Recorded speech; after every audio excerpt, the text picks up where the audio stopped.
The glass tower in downtown Denver reflected the spring sun like a mirror.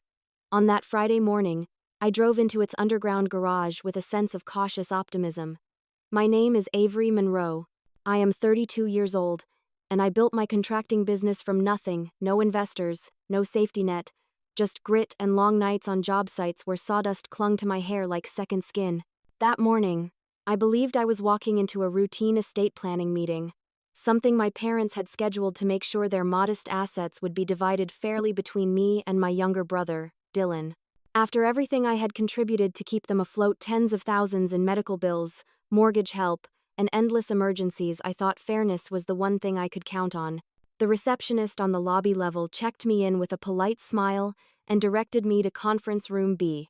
My boots clicked against marble, but I had swapped my usual construction gear for dark jeans and a crisp button-down. I wanted to look like the responsible daughter I had always been, the one who could be counted on, even in presentation.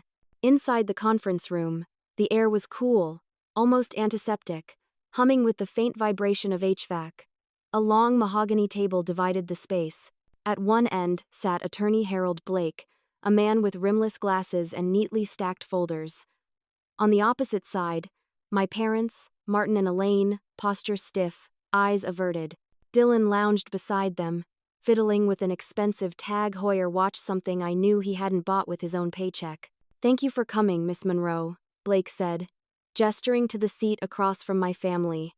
His voice was neutral, a scalpel cutting without hesitation.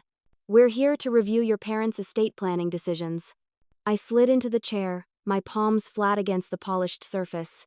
The artwork on the walls was all abstract blues and grays, pieces selected to soothe corporate nerves, not hearts. My father stared at the table as if the wood grain held answers. My mother's eyes darted to me, then away, as though contact might ignite something. Blake opened a folder and spoke with professional detachment. "Martin and Elaine have chosen to designate Dylan as the sole beneficiary of their estate. This includes their home, valued at approximately $650,000, investment accounts totaling around $180,000, and life insurance policies with combined benefits near $300,000. The words echoed. Sole beneficiary. Everything to Dylan. My body went rigid. "I'm sorry," I said, my voice sharper than intended. "What?" Blake didn't falter. "Per their wishes, you will receive your father's baseball card collection and your grandmother's recipe book." It was like being punched with an open hand, humiliating more than wounding. Baseball cards and recipes. That was their measure of me after years of paying their bills and plugging the leaks of their lives. Finally, my father raised his eyes. "Avery, we've thought about this carefully. You're successful. You don't need what Dylan needs." My mother added quickly, her tone brittle. "We're just being practical. You've always taken care of yourself." Before I could respond, Blake cleared his throat. "There is one additional matter. Martin and Elaine recently refinanced the house. A new mortgage of $275,000 was secured to provide capital for Dylan's new business venture, an upscale sports bar downtown. The monthly payments are $2,800. $2,800. The exact figure I had been transferring into their account every month. My stomach twisted. They hadn't needed my help with an old mortgage, they'd been using me as a silent guarantor for Dylan's dream. "So," I said slowly, gripping the edge of the table, "you took out a new loan against a debt-free house, knowing I was covering your payments, in order to fund Dylan's bar, and you expect me to keep paying?" The silence was suffocating. Dylan examined his cuticles. My mother dabbed at dry eyes. My father shifted uncomfortably. "This isn't a surprise," I finally said, though my voice cracked with disbelief. "It's betrayal." Dylan rolled his eyes. "Come on, Avery. You've got your company, your trucks, your crew. You don't need their money. Don't be so dramatic." That was the moment clarity struck me like a beam of sunlight slicing through storm clouds. In their eyes, I wasn't a daughter. I was an ATM with a pulse. I stood, collected my jacket, and said to Blake, "Thank you for your time. To my parents, you'll get no more transfers. Not $1. Then I left the conference room, the echo of my footsteps louder than any reply they might have formed. Hours later, my phone lit up with a message from my mother. "Mortgage is due." My thumb hovered. Then I typed back 2 words that changed everything. Not mine. Long before the polished glass of that Denver law office, before the smell of fresh contracts and betrayal, the story began in a modest 2-story home on the east side of Aurora, Colorado. Ours was a neighborhood of trimmed lawns, cul-de-sacs where children rode bikes until the streetlights came on, and a school district that prided itself on small class sizes. To an outsider, we looked like a picture of middle-class stability. Inside those walls, though, the balance of love and attention had already tilted, quietly but decisively. My father, Martin, worked in insurance. He wasn't wealthy, but his steady salary kept food on the table and the mortgage current. My mother, Elaine, taught 3rd grade at the local elementary school. She carried a gentleness into her classroom that her students adored. But at home, her warmth had a way of funneling toward one child more than the other. I was the firstborn, serious, disciplined, the one who memorized multiplication tables early and treated rules as scripture. Then, 5 years later, Dylan arrived, and everything shifted. From the day he came home, swaddled in a blanket printed with tiny baseballs, the center of gravity in our family moved to him. My achievements became footnotes, his missteps became adventures, and the quiet ledger of parental enthusiasm began to favor him with compound interest. The difference revealed itself in moments small enough to ignore, until they stacked into something undeniable. I remember my high school graduation, like it happened yesterday. Valedictorian, accepted into Colorado State's engineering program with a partial scholarship, beaming in my cap and gown. My parents smiled proudly, took pictures, even clapped loudly when I gave my speech. Afterward, we went to Applebee's for a quick dinner. I got a card with $50 tucked inside. Then the conversation turned almost instantly to Dylan's upcoming baseball tournament. 2 weeks later, when his team won a regional championship, my parents threw a backyard barbecue, invited cousins and neighbors, and gifted him a brand new gaming system. It wasn't the material difference that stung, it was the enthusiasm gap. My victories were acknowledged, his were celebrated. I told myself it didn't matter, but deep down, I felt the first cracks of resentment forming. College sharpened those cracks into fractures. Despite my scholarship, tuition, and living expenses left me scrambling. My parents contributed what they could, about a quarter of the costs, but made it clear I was expected to shoulder the rest. I did so without complaint. I took out modest loans, worked morning shifts at a coffee shop, evenings at the campus library, and weekends on construction crews with my uncle. I learned to live on caffeine and adrenaline, averaging 4 hours of sleep a night, but I graduated nearly debt-free and with skills that would eventually anchor my business. Dylan's path couldn't have been more different. He attended a private university with tuition double mine, despite grades that never rose above average. My parents covered everything: room, board, meal plan, even spending money. When I asked my father why, he answered with words that still echo. Dylan isn't as independent as you, Avery. He needs more support. That sentence hardened into a family philosophy, a justification for years of unequal treatment. After college, my path was grueling but forward.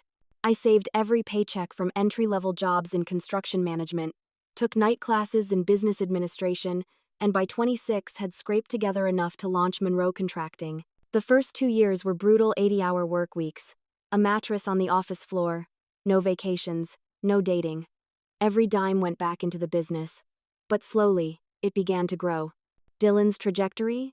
He bounced between jobs, never staying long, always claiming he was finding his passion. At 25, he declared he wanted to open a sports memorabilia shop. He had no business plan, no retail experience, no savings. My parents responded by remortgaging their house and giving him $75,000 in startup capital. The shop collapsed in 8 months. Dylan blamed the location, the economy, the rise of online competitors. He blamed everyone but himself. My parents wrote it off as bad luck, their disappointment muted, their support undiminished. Meanwhile, when my father had a minor heart attack, insurance left a $30,000 gap. Without hesitation, I paid it. That money should have gone toward upgrading equipment for my growing company, but I told myself family came first. My parents thanked me, but their gratitude felt like a nod toward inevitability. as though it was expected the responsible daughter's duty. Sunday dinners became stages for Dylan's latest dreams, while my achievements, new contracts, expanded crews, profitable quarters were given cursory acknowledgement. I learned to sit in silence, absorbing the pattern, until it became the rhythm of our lives. Looking back, I realize I wasn't just competing for fairness. I was competing for recognition that was never going to come. And the cruelest part was this: the more successful I became, the more they felt entitled to lean on me. My strength wasn't celebrated, it was exploited. By the time I walked into that Denver law office years later, the betrayal wasn't sudden. It was the climax of a story that had been quietly writing itself since the day Dylan was born. By the time most of my peers were still figuring out how to budget rent and beer money, I had already perfected the art of living in survival mode. College had taught me how to run on fumes, and adulthood demanded even more. After graduating from Colorado State, I discovered that the construction jobs I had juggled on weekends had planted something deeper in me than just calloused hands. I loved building things: walls, beams, whole structures rising from dirt into form. There was a clarity in it, a kind of poetry that numbers on a spreadsheet could never match. Still, love doesn't pay bills. I started at an entry-level position for a Denver construction firm, hauling more paperwork than steel. Every paycheck, I stashed away a little. No vacations, no luxuries.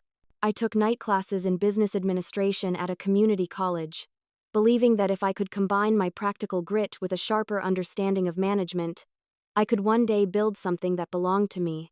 Meanwhile, Dylan floated. He cycled through jobs like a man trying on coats he never intended to keep. Bartending, sales, a stint as a delivery driver. Each exit was punctuated by a story about toxic bosses or bad fits. My parents listened, nodded, and reassured him that he just hadn't found his calling yet. When I struggled, their advice was short. Work harder, Avery. You're tough enough to handle it. By 26, I had saved enough to launch Monroe Contracting. I rented a drafty office space above a laundromat in East Denver, and slept there on a thin mattress. My alarm clock was the hum of washing machines below me. 80-hour weeks blurred into each other. I lived on black coffee and gas station sandwiches. But every invoice I sent, every project completed, felt like a brick in a foundation no one could take from me. And yet, my family still didn't quite see it. To them, I was simply doing well enough to help. That became their refrain. Help with Dylan's college shortfall, $14,000, I wired directly to cover his sophomore year. Help with Dad's medical bills, $32,475 for cardiac procedures. Help with home repairs, $20,000 for a new roof and plumbing. Every time, I told myself I was doing the right thing. Family comes first. I believed it like scripture. When Dylan announced his plan to open a sports memorabilia store, it wasn't a surprise that my parents rallied behind him. What shocked me was the scale of their sacrifice. They refinanced their home, our childhood house in Aurora, pulling out $75,000 in equity to hand Dylan seed money. No business plan, no experience, just enthusiasm. I remember sitting at that Sunday dinner, listening as he described jerseys and autographed baseballs as if he were describing treasures. My parents nodded along, proud of his vision. I sat there, silent, thinking about the invoices stacked on my desk and the equipment upgrades I was postponing to pay their bills. The shop collapsed in less than a year. Dylan shrugged, blaming everything except himself. My parents never raised their voices at him. Instead, they comforted him, telling him failure was part of finding your path. Meanwhile, when I hesitated once about covering an emergency car repair, my father reminded me sharply, "You're the reliable one, Avery. We count on you." That phrase burrowed into my bones, the reliable one.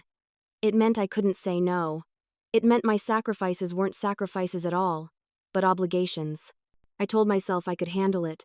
After all, Monroe Contracting was finally gaining traction. I was winning bids, hiring crews, and slowly climbing toward stability. But with each check I wrote to cover my family's needs, resentment grew like mold in the corners of a house. Invisible at first, then unmistakable. What I didn't yet realize was that this unbalanced dynamic wasn't just unfair, it was unsustainable. Being the reliable one came with a price, not just financial, but emotional. spiritual. Every dollar I gave away was a brick removed from my own foundation, and eventually, I would have to decide whether I was building my life or propping up theirs. The day would come, in that law office downtown, when I finally understood what that choice cost me. But long before the betrayal became official, the pattern had already written itself into my family's story. Dylan failed forward, cushioned by my parents' blind faith. I built alone, my strength mistaken for endless supply. Reliability, I learned, is a double-edged sword. It earns respect from strangers, contracts from clients, and loyalty from employees. But at home, it became the excuse they used to drain me dry. When I walked into that conference room in downtown Denver, I thought I was armored. Years of running job sites had given me a thick skin. I'd handled men twice my size barking orders, subcontractors skipping deadlines, even inspectors threatening to shut down projects over paperwork technicalities. Nothing, I thought, could shake me in the cold world of contracts and clauses. But that morning, facing my parents and my brother across a polished mahogany table, I discovered how devastating it feels when betrayal arrives dressed in the language of legality. Attorney Harold Blake spoke with precision, every syllable wrapped in professional neutrality. Martin and Elaine have executed estate documents, he said, designating Dylan Monroe as the sole beneficiary. The words clanged in my ears like a dropped hammer on concrete. Sole beneficiary. Everything house, accounts, life insurance channeled into Dylan's name. I sat still, but inside I could feel my pulse pounding in my temples, the sound louder than the HVAC hum. I tried to catch my mother's eyes, but she looked down at her folded hands. My father sat rigid, jaw tight, as if he had rehearsed his silence. Dylan leaned back, smug, the faint smile of a man who had won a game he hadn't even played. "Surely there's some mistake," I said, my voice low, more controlled than I felt. Blake shook his head. "Your parents were clear in their instructions. You are to receive your father's baseball card collection and your grandmother's recipe book." End quote. It would have been laughable if it hadn't cut so deep. Baseball cards, recipes, tokens dressed up as legacy. Finally, my father spoke, his tone straining to sound firm. "Avery, we've thought this through. You've built something of your own. Dylan needs the security more than you do."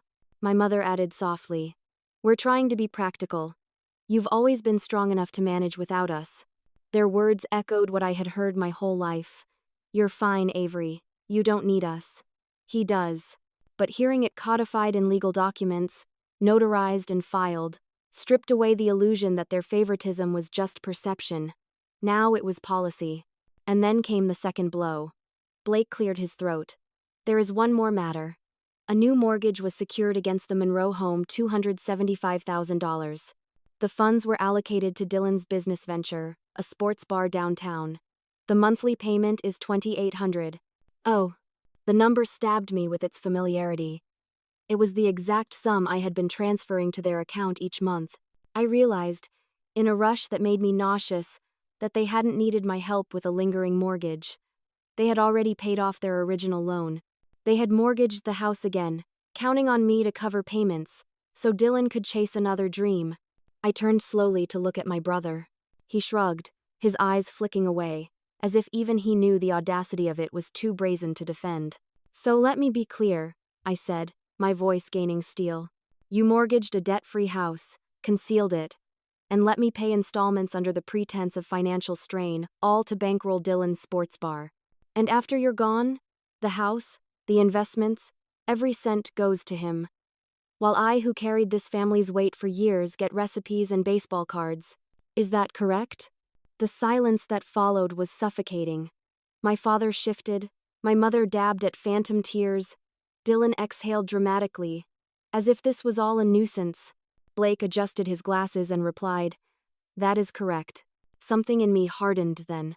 The years of being the reliable one, the fixer, the family's safety net, had trained me to endure. But in that sterile room, endurance gave way to clarity.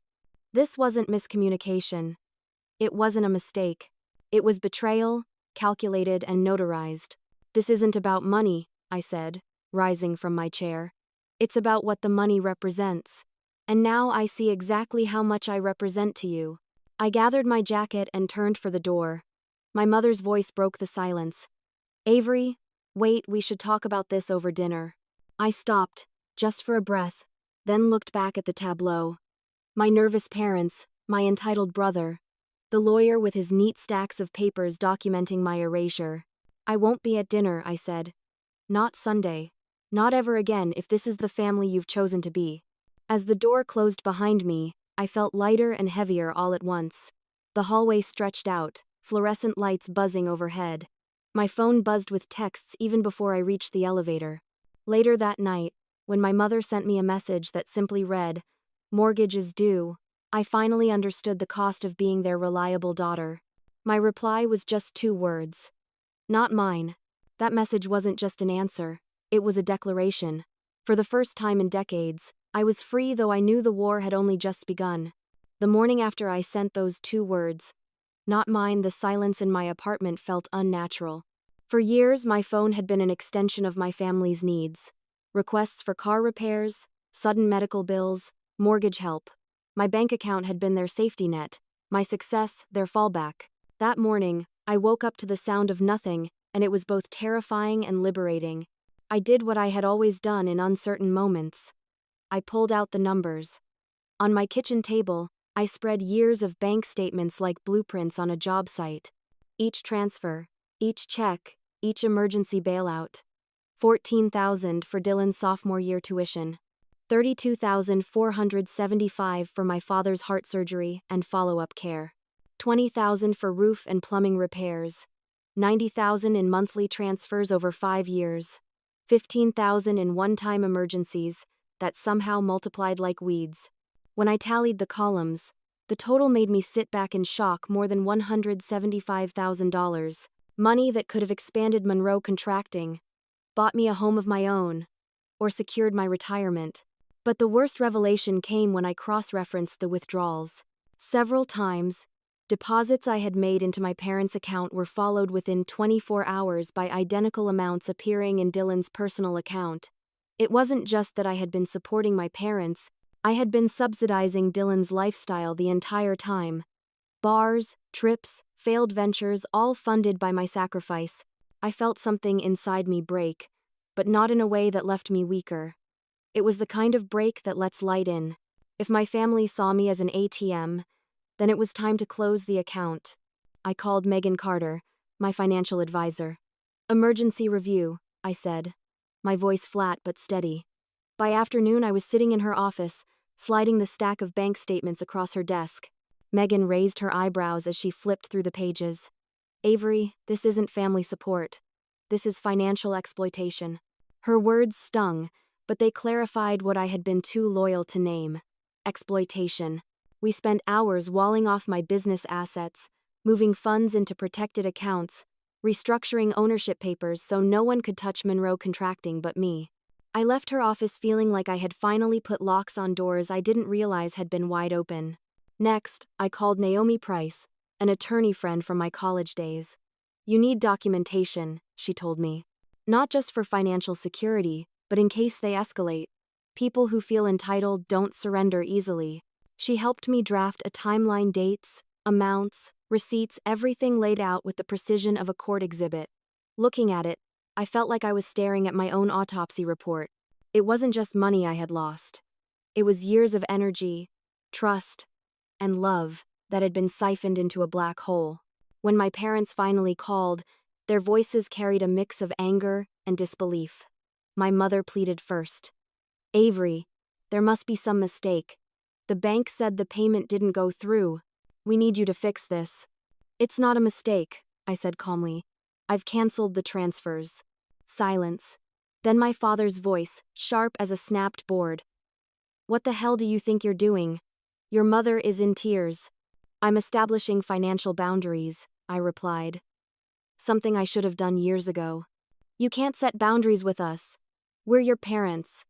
We gave you a roof, food, everything. You owe us." I almost laughed, but it came out like a bitter cough. I've repaid that debt 100 times over. In the last 5 years alone, more than $175,000 has left my hands for this family. And most of it ended up in Dylan's pocket. Their voices tangled, my father angry, my mother wounded. They accused me of cruelty, of betrayal, of abandoning family. I listened, but my resolve didn't waver. For once, I wasn't the fixer. I was the one drawing a line in ink. Later that night, Dylan texted me, "Classic Avery. Always making everything about you." I stared at the message, then deleted it without replying. Because here's what I finally understood. Boundaries aren't selfish. They are survival. And sometimes, the only way to keep a family from devouring you whole is to put your worth in writing. That 2-word text, not mine, had been the mic drop. But the real revolution was in the paperwork I now held in my hands. For the first time, my future was mine alone, secured not by blind loyalty, but by deliberate choice. The days following my canceled transfers were a crash course in how quickly love can pivot into strategy. At first it was the predictable flood of texts and voicemails, pleas, guilt trips, thinly veiled threats, but when those didn't work, my family escalated into something more insidious. They turned public. It began with phone calls to relatives. My Aunt Linda phoned one evening, her voice cautious. "Honey, your mom says you've abandoned them, that you just cut them off without warning." I could hear the doubt in her tone, the way my mother's version of events had painted me as a cold, ungrateful daughter. My chest tightened. For a moment I wondered if I should defend myself, explain the whole sordid story. Instead, I told Linda, "I'll send you something tomorrow. Read it, then decide what you think." That night I emailed her the dossier Naomi had helped me prepare. Transfers, receipts, bank statements showing the trail of money leaving my account and landing in Dylan's. When Linda called me back 2 days later, her voice was different, firm, angry even. "Avery, I had no idea. They made it sound like you turned your back for no reason. But this is exploitation." Her words steadied me. For years I had felt like maybe I was too sensitive, too resentful. Seeing her indignation validated my reality. And word spread. Cousins, uncles, family, friends, one by one they learned the truth. My parents had underestimated me. They thought I would fold under the weight of public shame. Instead, I weaponized transparency. But my parents didn't stop there. If they couldn't control me directly, they would try to poison the well around me. My friend Jordan, who ran a subcontracting firm I often partnered with, pulled me aside over beers one Friday night. "Your mom called my office," he said. "Told my secretary she was worried about your mental health. Asked if we'd noticed you acting unstable." I nearly dropped my glass. It wasn't just manipulation now. It was sabotage. They were trying to corrode my professional reputation, to frame my financial independence as the product of some emotional breakdown. In construction, reputation is everything. One rumor about instability, and contracts dry up. "This isn't normal family dysfunction," Naomi warned when I told her. "It's harassment. If they keep reaching into your professional network, you might need a restraining order." I wasn't sure if I was ready to go that far. The idea of hauling my own parents into court felt unthinkable. But the line had been crossed. They weren't just my family anymore, they were acting like a hostile PR firm, willing to spin any narrative to keep me in line. The most surreal moment came when I saw my mother's name pop up on caller ID while I was meeting a client. I let it ring, but later she left a voicemail. Her tone was tearful, almost performative. "We're just so worried about you, Avery. Everyone's saying you've changed. We don't understand why you're punishing us after everything we've sacrificed." Sacrificed. That word hit me like nails on metal. What had they sacrificed? They hadn't paid for my college beyond a fraction. They hadn't funded my business. They hadn't built my stability. If anything, I had sacrificed my 20s, my savings, my sleep, my sanity to carry them and Dylan on my back. And still, in their narrative, they were the martyrs. The gaslighting was breathtaking. For a moment, I almost questioned myself again, wondering if maybe I had been too harsh, too final. But then I opened my spreadsheet, stared at the columns of numbers, and reminded myself, facts don't lie. In the evenings, I began journaling not just transactions, but emotions. The humiliation of watching Dylan's failures cushioned, while my successes were ignored. The exhaustion of being the reliable one. The raw sting of that conference room declaration that I was worth nothing more than a recipe book. Writing it down felt like anchoring myself against the storm. What my parents didn't realize was that every manipulation, every smear attempt, was reinforcing my decision. Each phone call to a colleague, each whispered rumor, only made me more certain that I had chosen survival over submission. For years, I thought family loyalty meant limitless giving. Now, I saw the truth. Loyalty without reciprocity is just servitude. And I was done being a servant. The smear campaign might have rattled me once. But armed with evidence, allies, and a newfound clarity, I wasn't just surviving their tactics. I was outgrowing them. By late summer, the cracks in my family's fortress of denial had widened into gaping holes. The sports bar Dylan had pitched as foolproof was bleeding money. I heard through Aunt Linda that he'd been forced to take a part-time job stocking shelves at a hardware store. For once, he couldn't charm his way out of failure.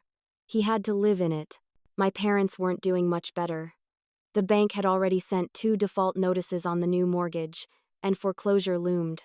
The house I grew up in, the one they'd mortgaged without telling me, was slipping away. They finally sold it, downsizing to a modest condo. To my shock, they adjusted. My father picked up part-time consulting, turning old insurance contacts into small contracts.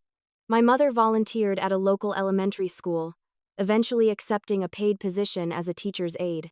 They were, for the first time in decades, living within their means. And then something unexpected happened. A letter arrived in my mailbox. Handwritten. My father's careful engineer's script filled 3 pages. "We treated you unfairly," it began. He admitted they had leaned on me too heavily, excused Dylan too easily, and justified choices that left me drained. He wrote of regret, of humility, of living smaller but freer. For once, there was no ask, no manipulation, just apology. I read it 3 times.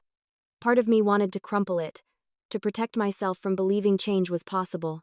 But another part, the daughter who had once only wanted fairness, felt a tremor of relief. Coffee meetings with my father followed, tentative at first, then steadier. My mother eventually offered her own apology, less eloquent but sincere. Even Dylan, humbled by his collapse, began to speak differently. He admitted he had resented me, but also envied my discipline. For the first time, he asked questions instead of demanding answers. During this period, I found my own life blooming. Monroe Contracting thrived.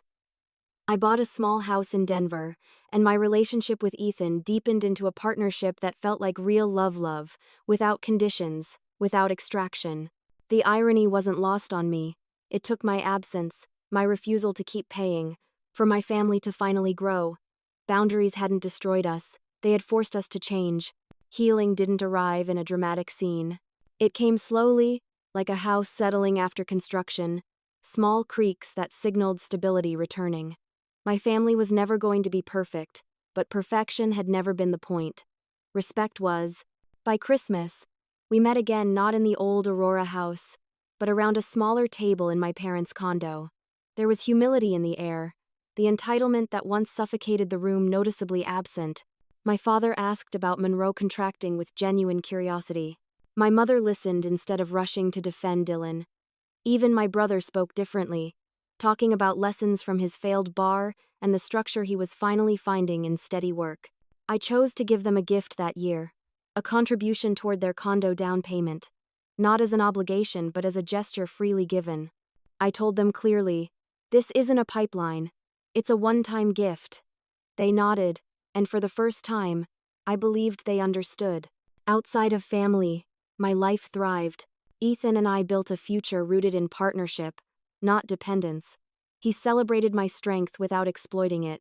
Together, we designed our home. One I could finally fill without the weight of hidden debts or quiet resentment. The greatest lesson wasn't just about boundaries, it was about forgiveness.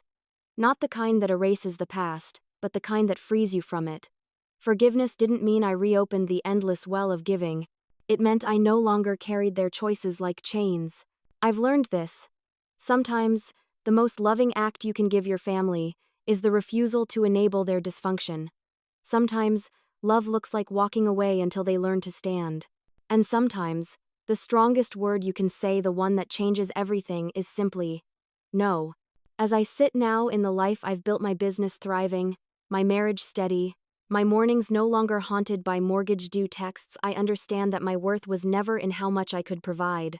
It was in my ability to choose, to keep what nurtures, and to let go of what destroys. And that choice, at last, is mine.